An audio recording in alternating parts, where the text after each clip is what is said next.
I'm really tempted to do a southern accent for the entire bit, but I'll resist.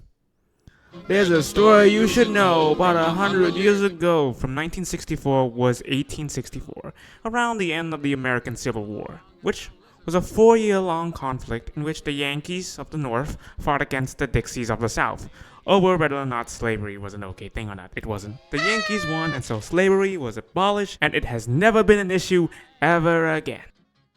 But despite how old this conflict is, it's still somewhat relevant even over 1.5 centuries later. And in that 160 years long time span, multiple pieces of media have been made about the conflict, from literature to music to motion pictures. And while I could sit here and review something informative or good, instead, I'm gonna review. So he said to his boys, let's make a lot of noise and we'll charge again and make them Yankees run. Directed by Herschel Gordon Lewis, 2000 Maniacs is sort of a follow-up to Blood Feast, in that it's a super violent and bloody film, but other than that, it has nothing to do with Blood Feast, other than sharing 2 actors. It's worth noting that, and I will quote this directly from Wikipedia, the film's budget was considerably larger than what the filmmakers had previously had to work with, and afforded the film a more polished production. Keep in mind the word polished. I don't know how much I can play this, but just know that the main theme of the film is an absolute banger. After it dies down, we get introduced to our main duo, Detective Pete Thornton and Mrs. Dorothy Fremont, being oh wait, no, they're actually completely different characters, just played by the same actors. Though, as you will see throughout the film, they are pretty much the same characters.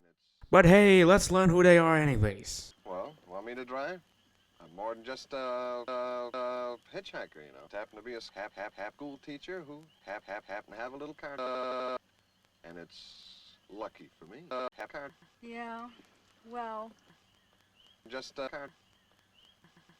Okay, enough of the people we already know. Let's meet the soon-to-be slaughtered. Their names are not important. I'm just flashing them all real quick. But all you need to know is that they're the people who are going to be killed. After all, they are filthy Yankees. And they've just arrived at the worst possible place for a Yankee, aside from a room full of Red Sox. The Dixie town of Pleasant Valley, which is having a Confederate celebration, where we get to meet Mayor Buckman, who is played by Talkius Blank, here credited as Jeffrey Allen, cause I guess his name was just too hard to spell. Anyways, after those 4 get roped into their celebrations, 2 more show up, those being our protagonists. And I'm B. Miller, Tom. I'm married to that animal. Don't worry, you can always hitch a ride with me. That is the most obvious ADR I've ever heard in a film. One of our protagonists, Tom, is reluctant to join up with the festivities, due to I'm due at a teachers' convention in Atlanta. but the mayor and the 2 lunkheads convince them to stay, one of whom is seemingly played by Elijah Wood. After the guests settle down to their places, we see Johnny Boy arguing with his mistress over something I can't really pay attention to because the fucking movie has fucking server lag. Including this room at the Waldorf. Well, dear, I'll just make you. Old Johnny Boy was watching when that backwood. Taking advantage of their disputes, these 2, Betsy and Harper, manages to split the pair up. Harper takes B. Miller on a nice little walk where she gets the chance to see the beautiful local scenery, experience the irresistible charm of Harper, see Harper's very sharp knife, and experience the feeling of having one of your fingers cut off.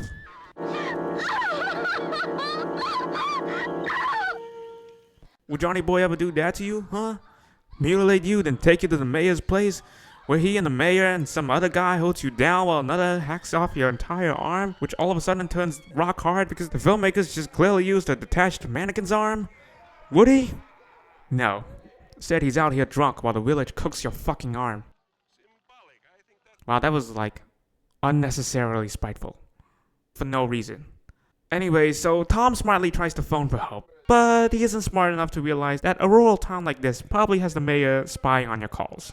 After exhausting the avenue of phone, Tom goes snooping around the town and manages to discover a plaque which he then shows to Terry. What? What does it mean? It means this centennial is a centennial. We're here to be centennial. It means centennial killed. Centennial. We're here to be. Enough of the boring story stuff. Let's just get to the cool kills. And what a unique kill this one is. As after the townsfolk are bored of huddling around fire, they tie old Jackie Boy's limbs to some horses, and well, you can fill in the blanks. Interestingly, after the brutal execution, everyone is quiet. They aren't as cheerful as you would expect for a bunch of bloodthirsty townfolk, and it takes the effort of Rufus to rile them back up again. It's a very interesting detail that is never explored again. Obviously Lewis is more concerned with creating some cool kills, and the two upcoming ones are the coolest yet. Harper and Betsy manages to split up another couple. I guess that's their specialty. Betsy leads David to a hill with the mayor, Lester, and a bunch of townsfolk, and hey look, there's a barrel. So the towns... Wait, what the fuck? What the fuck is wrong with the audio?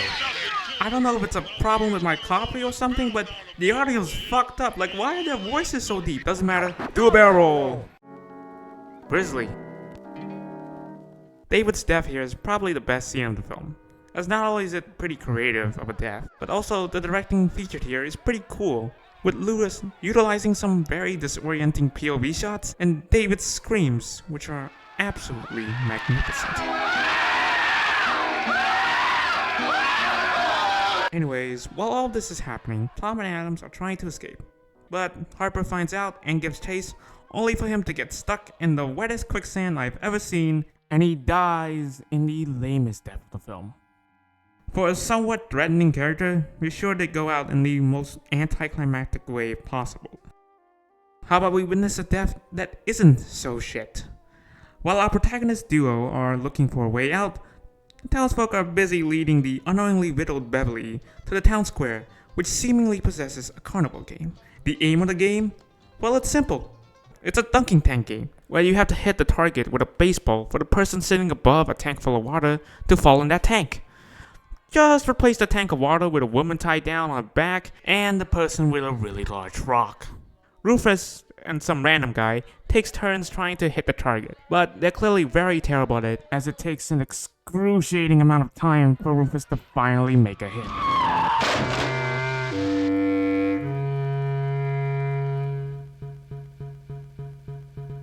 Like with her partner, Beverly also has a very innovative kill, making great usage of point of view shots. Though this time it's to heighten the suspense rather than exemplifying the chaos. If Tom and Terry don't want to end up like the other Northerners, then they better think of something fast. Watch out, Look, what's your name? Yankees. You like candy? Sure do. Got any? Why, yes. Gimme. Well, before we do that, you know where our car is? Aha, tricking children. That's the strategy I always default to. The kid leads them to the car, but since he's such a little brat, it takes some convincing to get him to hand over the keys. The now couple manages to escape just in the nick of time. The town gives chase, but just look at their whip. It's a surprise it even works. And speaking of surprises, Tom and Terry, after escaping, decides to go to the sheriff to inform him about the town's bloodthirsty nature, only to learn that he has no knowledge of the town. So they lead him to the place, which is definitely a smart idea, only to find that the town doesn't exist. There ain't no Pleasant Valley in this county. It was in their heads the whole time. Oh wait, no, it's actually just a little ghost town. Wait, what? Yeah, that's a very weird twist that pretty much comes out of nowhere, but I can't say it isn't memorable. Most of the town has disappeared, except for the two lunkheads we meet at the start. I hope 100 years from now, I wonder what the place is gonna look like. I sure like those ogre. Next time we're likely to have rocket ships. Rocket ships? By cracky, rock. Maybe we get one of those rocket ships and change all those Yankees. 100 years from this film would be 2065. However, knowing NASA's rate, it's unlikely that even by then, these two will get to chase Yankees out in space. Though, that would be a great sequel idea. As Rufus and Lester walks into the forest, we find out that Harper is actually still alive.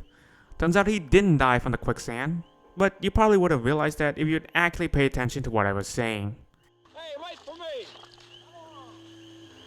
There's a story you should know from 100 years ago, and 100 years we've waited now to tell. And the movie ends with that banging opening theme, and a credit sequence featuring this little paragraph.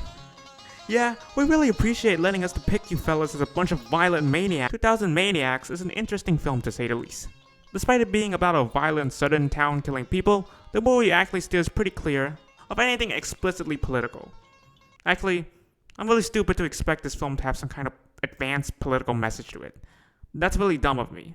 But I have to admit, this film does have some neat things about it. The twist, while a bit silly, is, again, unforgettable. And I can't say the idea of being trapped in a literal ghost town isn't unique. I also think the kills here are pretty cool. Comparing this with Blood Feast, which just contains some pretty simple, brutal mutilations, while the kills here aren't as violent, they do make up for it by being, dare I say it, more creative. Sure, the first kill is just a woman getting her arm hacked off, which is very reminiscent of the kills from Blood Feast, but the other 3 kills are very interesting. A guy getting fucking dismembered by horses, another man being forced to roll down a hill in a barrel with nails, and a woman being crushed by a rock in a carnival game. When I say these kills are creative, I don't just mean the ideas behind the kills, I also think the directing for them are also pretty well thought out. Overall, as somewhat of a follow-up, I would say this film is an improvement over Blood Feast. While it is a bit tamer in the gore departments, I do think this film just presents more interesting things to the table, and just in general packs more entertainment value. I'll end this review off by reading this remark from Cramps singer Lux Interior regarding this film. An all-time great, because of all the sadism. The people who act in the movie actually live in the town where it was filmed. They look very inbred. There's a wonderful scene where they take the sexy girl and drop this 2,000-pound rock on her from 20 feet. And the whole town's out there watching, old ladies all looking like, what are we doing here? This has been the Orange Guy. Have a nice fucking day.